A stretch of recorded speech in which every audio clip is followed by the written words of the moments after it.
दुनिया के सब सुख मिल गइल का सहरनिया में जाई के सहरनिया में जाई। दुनिया के सब सुख मिल गइल का सहरनिया में जाई के। तो का होई सोना चांदी धन दौलतिया दिलवा लगल दे बीमारी से। का होई सोना चांदी धन दौलतिया दिलवा लगल दे बीमारी से।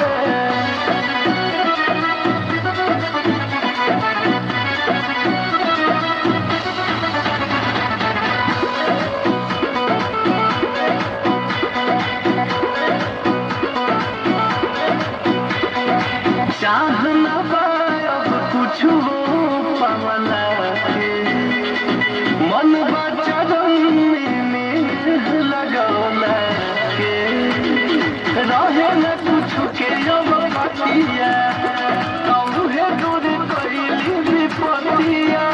आज झोरिया के भरल सोने से दुआरा बेटवा बोला के।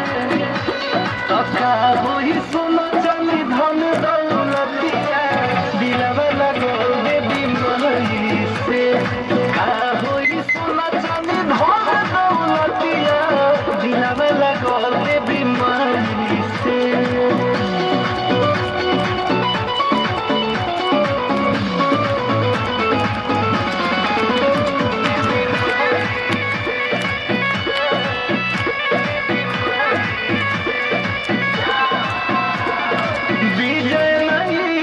उपकार भुलई है हो जब ले दी है गुनामा बताई है हो। कैले रहे जवान काला बना तू पूरा कैलू बिटुआ के सपना।